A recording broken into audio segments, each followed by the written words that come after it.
wandered out on the sea, searching for something that really found me. I didn't know it, but it drew me to it. Soon I was full of its passion in me.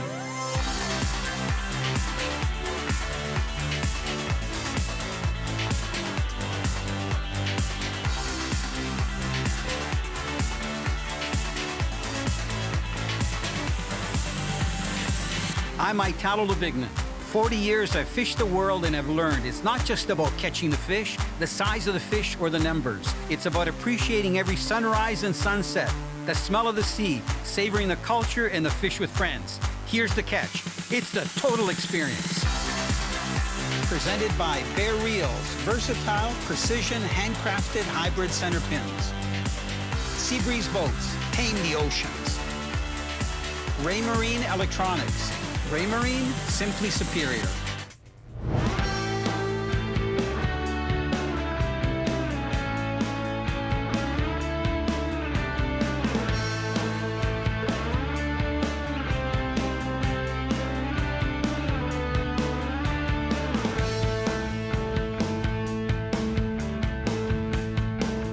You know, this is amazing. We're here in beautiful British Columbia. The weather's great today. I love coming back to Kitimat Lodge. Today we're doing a little bit of multi-species fishing. Right now we're on the Kitimat River. We had really high water conditions yesterday, so we're fishing fish that I think are like fresh run that have come in. I think this guy hasn't been in the river long. These are some of the nicest fish to hook because they take well, they fight hard, and you know what, they're great eating. So I'm looking forward to treating my family and friends. Look at this. There goes the bear. She's screaming. We call this the boom song when that reel starts dragging. Oh, this is so nice. And you know, I've got Steve Coalition. He's the guy right there. Look, he's got a pink on.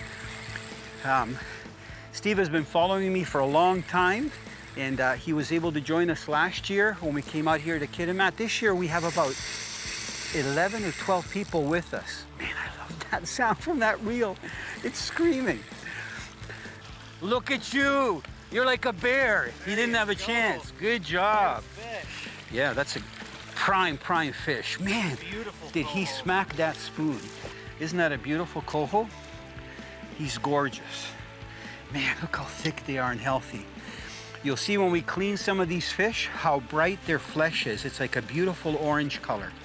I was just trying to see if he had any lice on him, because I don't know how long he's been in the river. I don't see any. They're usually down here near the tail.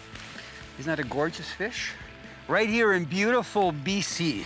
Oh, he's got lots of energy. You know, I just landed that beautiful coho on a spoon, and I wanted to just tell you a little bit about details of spoons when you're fishing some of these larger BC rivers.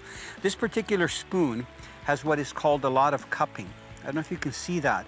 So there's an actual groove here, and it's got a really nice bend. So this cupping gives it a really nice action that I'm going to show you in just a second. So the spoon is not that thick, it's pretty thin. So this spoon works really well if you're dealing with less current and you actually want to flutter the spoon, as I did just before I got that coho to strike. So if you look at this pool behind me, it's not fast water throughout the pool. We've got the current going down the far side, and then what we call as anglers a seam is where the current meets the slack water. That's what we follow all the way down. So I've been casting out, letting my spoon sink, and then slowly lifting my rod. I'm not really reeling a spoon like you would casting for pike and so on.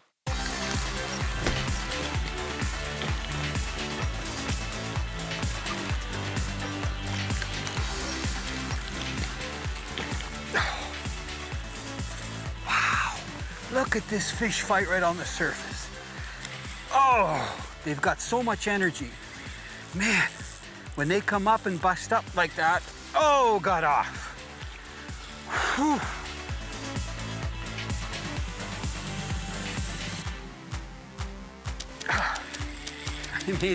I'm trying a plug.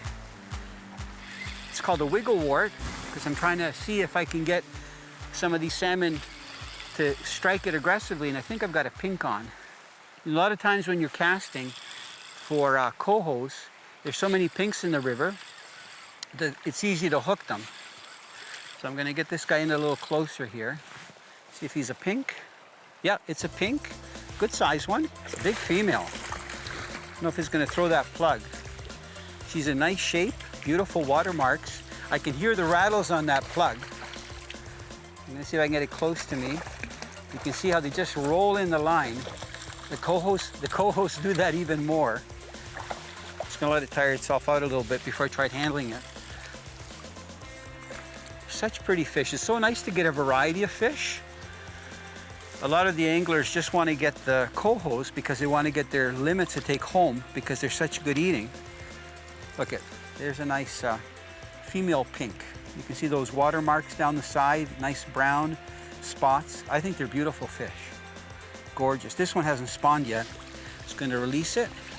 There it goes. As I was saying, this plug is really designed to dive down real fast, goes from side to side, so it has an erratic action, much like a quick fish or a hot shot. And when it hits the bottom, you can see that the paint is gone on the lip because it hits the bottom, and as long as you release some of the tension, it'll just float right back up. The reason they put it on this bead chain is so that it can swim freely, so there's less of a chance of the hook getting caught up. That's the whole idea. But when a fish hits it, it can still get hooked up really well. So they do give you the option to use them with treble hooks, or you can put a single hook with a split ring on the back. But this chain, fished like this, works extremely well. Let me show you the action right in front of you here. You're gonna see the wobble. So if I let it drift down, see how it floats? And watch what happens as soon as I put tension on it. Look at that action.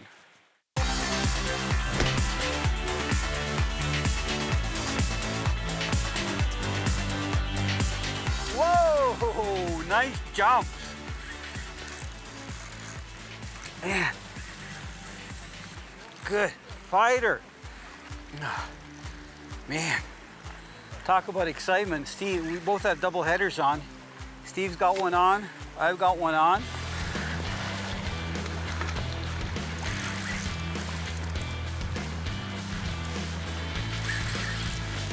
Oh, got off. Man, what a fight. He jumped so many times. Steve landed a nice one. Now look. Banana nose on this guy. That's a beautiful fish.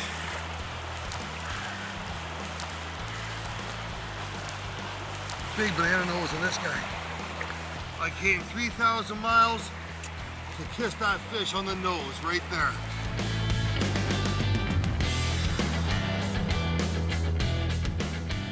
Got a really nice pink on.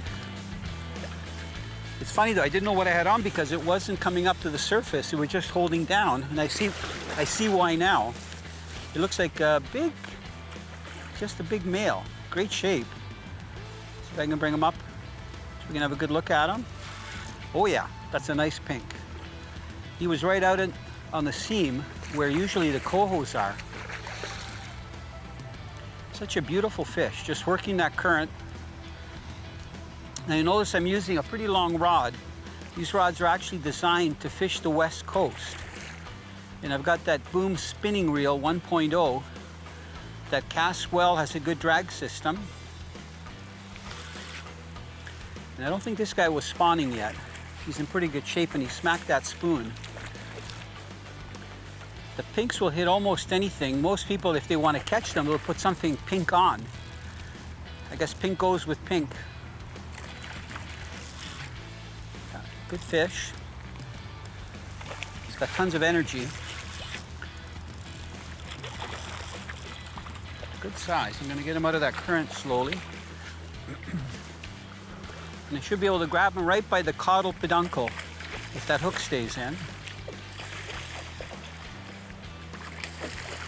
It's amazing how they develop that hump when it's time to spawn. Come on over here, you beautiful thing, you.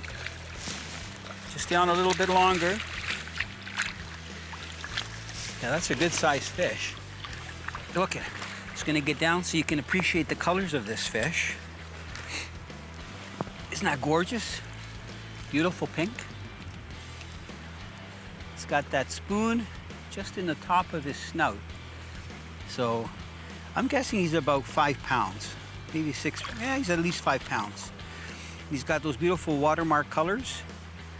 When they develop this beak, they also develop some pretty big teeth, much like some of the other salmon species, whether they're the Chinooks. If you look on the bottom jaw, you can see those teeth that are there. Normally, they don't have that little hump on the bottom of their jaw. That all develops when it's time to spawn. And you can see the colors, just a really nice blend. You know, when they're in the rivers, they're almost totally camouflage when anything is looking down. So I'm just gonna put him in. Look at, very wide, beautiful watermark. Let's see him take off. There he goes, right back into the river. You know, there's so many predators here that they have to deal with. Usually out in salt water, there's lots of seals and all kinds of things that want to eat them. Once they get in here, they got to watch the bears. They got to watch the bald-headed eagles that are here, because they'll take them. You know, a lot of them get eaten after they die and they're finished spawning, but they'll go for the live fish as well. So I just think it's such a neat ecosystem.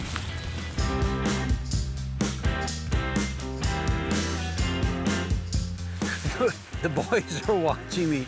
Benjamin Rubini and our guide is back at the drift boat. I think they got tired of hooking fish. And here I am having fun. Can't get over how big the mouths of these guys are, especially the males. So beautiful. Sometimes when they turn and swim at me, I see their yaps, huge mouths. You can see, look at that. Look how big that mouth is. You can see how they can grab those jigs. Huge. Let's see if I can walk them up here. Yeah, you don't want to put your hands in their mouth. Like, can you see, look how wide that mouth is? And just grab them here. Come on. Be a good fish. There. And come on. Pop out of there. There. See the size of their mouth? How they open? Look it. Isn't that a pretty fish? I think they're beautiful. And there it goes. Sometimes when I want to cover more water, I just take my hand off the spool and the line is slowly feathered out, which is really handy with the center pin. That's probably one of the biggest advantages.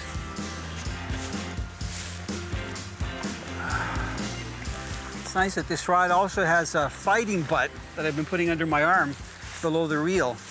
Because when you're using a long rod like this, it's a lot of leverage. Nice head shakes.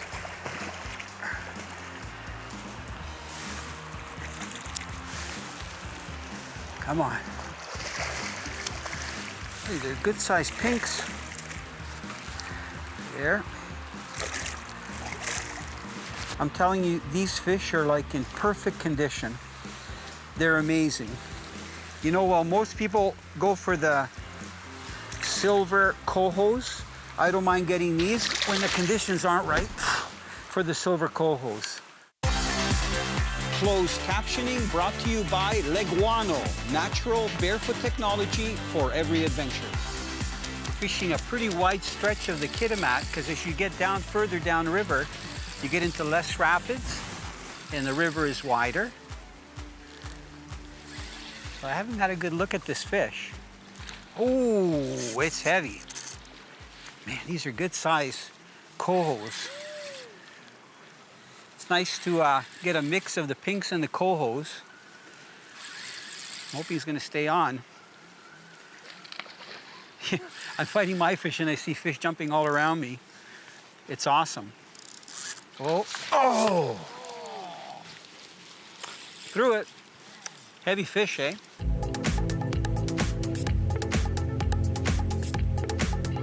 We're having a great time here at Kitimat Lodge. The fishing has been amazing. You got to admit. Did you lose track of how many fish you've caught over the last 4 days? I couldn't even try and guess, but I'll tell you right now, in my career as a fisherman over 30 years, nothing compares to this. I know your highlight. It was the tai. It had to be the tai. The tai was something. The double headers with you was That's another. The second highlight. That was definitely a good one. This is Steve Coalition, and what you may not know, besides being a contractor, ripping things apart, putting them back together, making a lot of people happy, he loves to fish. He's been following me since he's been about 11 years of age. And the other thing is that he's a chef, so he does really good meals. Now we're gonna enjoy a couple of pieces of the salmon that we caught today. This is it here. Look at how beautiful it looks. You won't see salmon like this in a store, or you might see it if it's been wild caught. But this is what the salmon looks like here from the Kitimat River.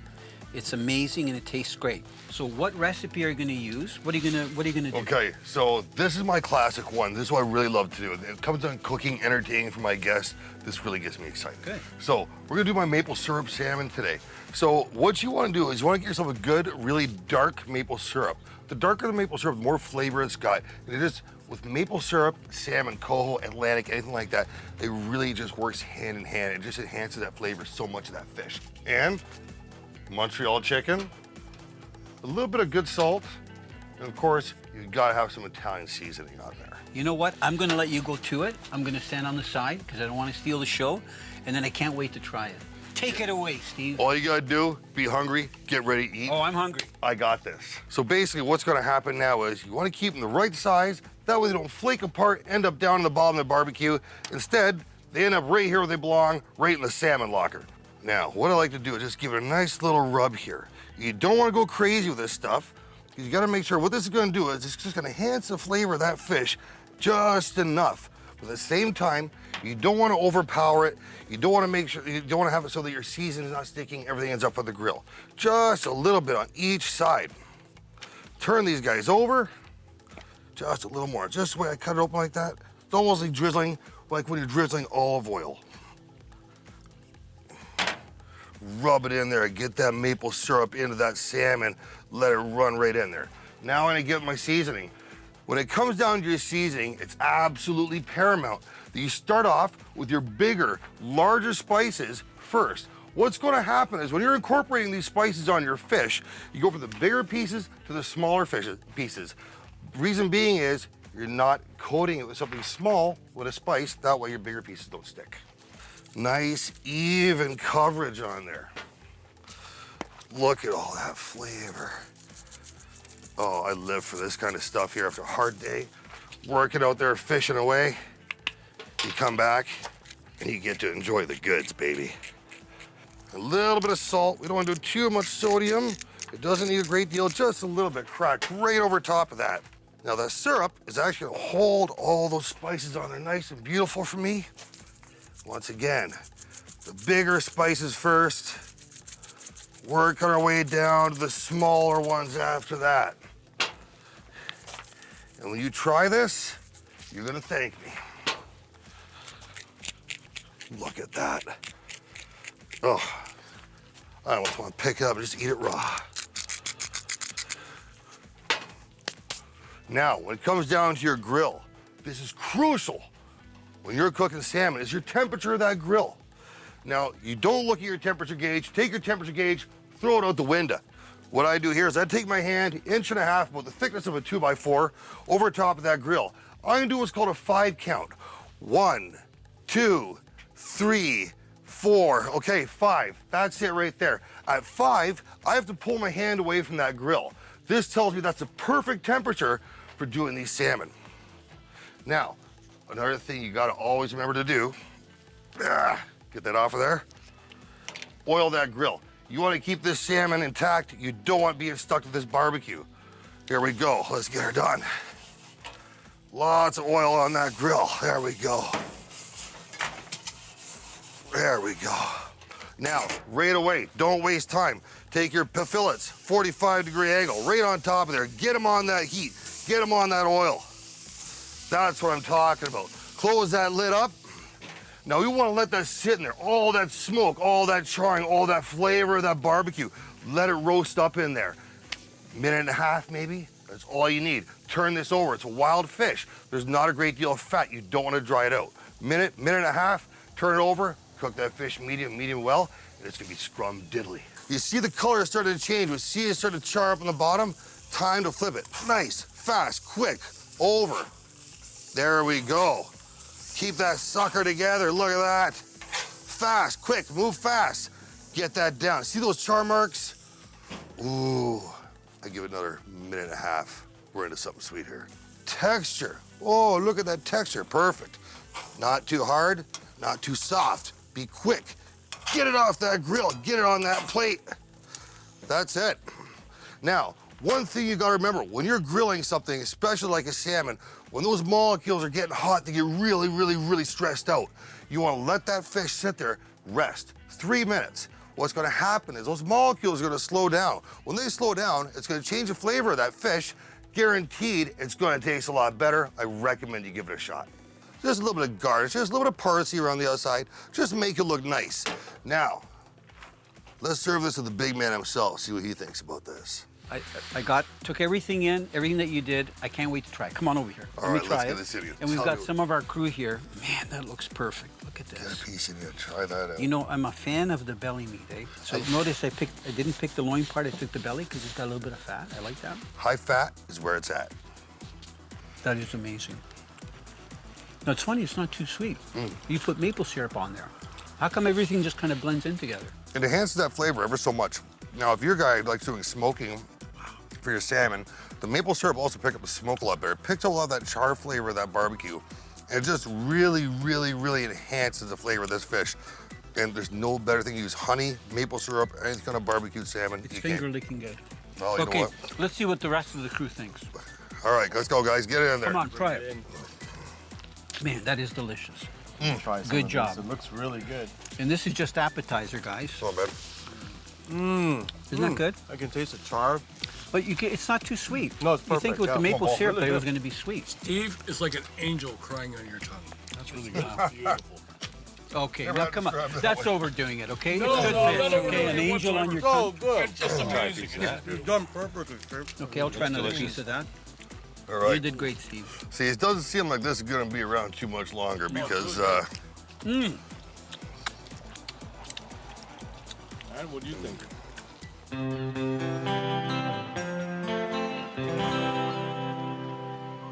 One day I wandered out on the sea, searching for something that really found me. I didn't know it, but it drew me to it. Soon I was full of its passion in me.